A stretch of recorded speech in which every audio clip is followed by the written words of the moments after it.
Many heads and entire bodies rolled across the ring when they dared to face the lethal knockout machine, Iron Mike. But in today's video, I bring you the names of those who were sentenced to the death chamber just by being announced as Mike Tyson's next opponents. The last of them agonized for years before karma dealt him the final blow. Want to know who it is? Stay tuned until the end. Content: Mike Tyson versus Ricardo Spain. It was June 1985, and the name of an unstoppable warrior was beginning to echo around fight rings worldwide. Mike Tyson. With an undefeated record of 3 knockout victories, Tyson made his televised debut against Ricardo Spain, in what was also his first fight scheduled for more than 4 rounds. The fight was on the preliminary card of Jesse Ferguson versus Tony Anthony, but it would steal much of the night's spotlight. Spain's record was announced as 7 victories, with 5 of them achieved by the hard way, knockout, without any defeats. Everyone at Resorts International, Atlantic City, New Jersey was questioning whether Spain's strength would be enough to defeat a Tyson who refused to lose. With Joe O'Neill as the third man in the ring, the contest began. First round. As soon as the bell rang, Tyson came out aggressively, throwing combinations to both the body and head. A right hand during an exchange made Spain lose his balance and hit the canvas just 18 seconds into the fight. Seen in his brief pro career hit like a steam hammer. Now, Ricardo Spain. Spain, who also seemed to refuse to lose, used the ropes to get back on his feet and was fully recovered by O'Neill's 8 count. When the fight resumed, a strong left hook at 36 seconds sent Spain crashing down to the mat, right in the center of the ring. This time, without even starting the count, O'Neill ended the fight. At 39 seconds of the first round, in a fight scheduled for 6, Mike Tyson scored an astonishing knockout victory over Ricardo Spain. Mike Tyson versus Frank Bruno the Q. Background: Tyson and Bruno first met in a professional boxing ring on February 25, 1989. At that time, Mike, already the youngest heavyweight champion in history, was defending his titles. As the undisputed champion, it was the first defense of the Ring Magazine's World Heavyweight title, the 5th defense of the International Boxing Federation's World Heavyweight title, the 7th defense of the World Boxing Association's World Heavyweight title, and the 8th defense of the World Boxing Council's World Heavyweight title. That day, in the ring of the Hilton Center, Las Vegas, a true massacre took place.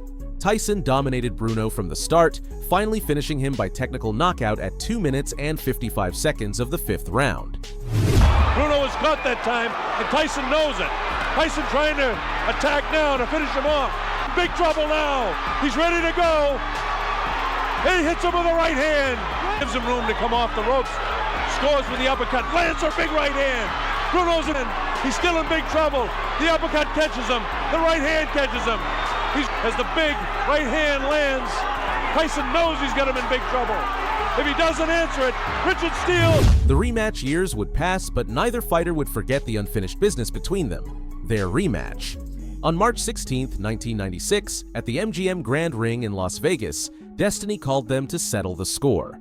This time, the roles had dramatically reversed. Now, Tyson was the challenger, while Bruno had to defend his World Boxing Council heavyweight title for the first time. Although Tyson wasn't expected to be the bigger figure that night, his purse reached a whopping $30 million, while Bruno's was set at $6. That's respect. This was Tyson's 3rd fight since being released from prison, and skeptics still questioned whether he had what it took to become heavyweight world champion once again. With Mills Lane as the 3rd man in the ring, the Beast, Iron Mike, came out to feast. Rematch summary. From the sound of the opening bell, Tyson offered the crowd a violent spectacle. For 2 full rounds, Tyson pressured the champion, who refused to let go of the belt until it became inevitable that he would succumb to defeat. Every time he comes in, he's an older. He's not Tyson under control of the belt. He'll be very angry. And that Bruno doesn't have the foot speed to compete. Didn't seem to do anything, but it was a nice effort. And anytime, oh, here comes Tyson. Tyson with a combination with 20 rounds, I guarantee you.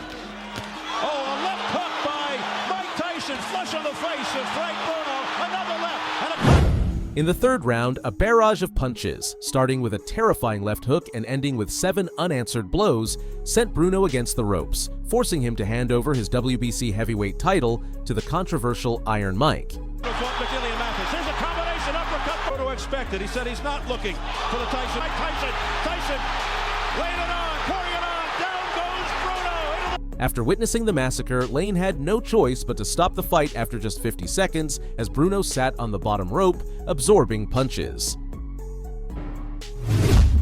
Mike Tyson versus Tyrell Biggs. Tyrell Biggs may have had success in the 1984 Olympic Games, but unknowingly, that was also the year he sealed his fate and brought upon himself the worst karma that could exist, becoming Mike Tyson's #1 enemy. You see, Mike's dream had always been to become an Olympic gold medalist in the super heavyweight division, making his nation proud. But when the trials for the Olympic team began, his size raised doubts about his power, and he was ultimately left off the team. Resigned, he went to the airport to wish the team good luck, unaware that there, thanks to Tyrell Biggs, he would suffer one of the greatest humiliations of his boxing career. In front of everyone, including the press and fans, Biggs joked about not knowing why Mike was there, since he wouldn't be boarding the plane with them. These words were etched into Tyson's memory, and he would soon turn to professional boxing, becoming a true knockout machine while waiting for the Olympic gold medalist to cross his path again. They say time waits for no one, and on October 16, 1987, Mike had the most important appointment of his life up to that point. He was set to step into the ring at the Convention Hall in Atlantic City, New Jersey to face Tyrell Biggs. Undoubtedly, things had gone well for Mike. He was entering his first defense of the International Boxing Federation heavyweight title, the third defense of the World Boxing Association heavyweight title, and the fourth defense of the World Boxing Council heavyweight title. With an undefeated record of 31 victories, 27 of them by knockout, Iron Mike had already proven that he didn't need an Olympic gold medal to carve his name into the golden pages of boxing history. Tyrell, who had not long ago turned professional, entered the ring to challenge Mike with an impressive record of 15 victories, 10 of them by knockout. Biggs stoked the flames of Tyson's resentment by making controversial statements before the fight. According to Biggs, he had known Mike from before and knew he wasn't indestructible. To Tyrell, Tyson's undefeated record was because he had never faced a real fighter, someone like him. With Tony Orlando as the third man in the ring in a fight scheduled for 15 rounds, the battle commenced. Fight summary. From the start of the fight, Iron Mike became the clear aggressor. From the first round, Mike Tyson's left hook became the appetizer, main course, and dessert for a Biggs who seemed to be at an all-you-can-eat feast. He's thrown. Well, whatever he does, he's trying for the head. Now we see him. Good shot by Tyson. This is a jab again. And come with that right hand. That was a quick little overhand right. It was 5 years ago, but he really bothered me. There is the hook again because Throughout the rounds, Biggs truly struggled to keep up with the pace that Tyson comfortably dictated. Like a predator to its prey, it seemed as though Mike was merely playing with him before delivering the death sentence. Best punch of the fight. That was the left hook, Barry. That was the left hook I was talking about. Georgie Fitness would say, keep those hands high. Right. Again, same thing. 1, 2. And he throws it.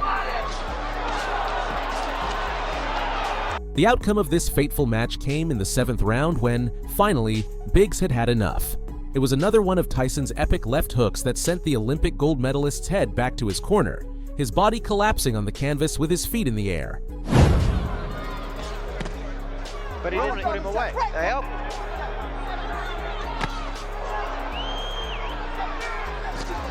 Oh, that was Biggs was just 1 second away from being able to rest and mark 8 rounds on his feet, but it wasn't his day. no legs at all. That's it. He is gone right now. He has 10 seconds to go in a round. There's a left hand. He's down again. It's over. At 2 minutes and 59 seconds of the 7th round, Mike Tyson defeated Tyrell Biggs by technical knockout. Mike may live with the bitter taste of feeling that Biggs's gold medal could have been his, but he surely rests easy knowing he proved he was better than the one chosen for his lack of suitability for the sport. Closing. If you've made it this far, thank you. Remember, the best way to support my content is by leaving a like on the video. What other fight where Iron Mike's opponent lost before even stepping into the ring would you like to see in a second part of this video? Let me know in the comments.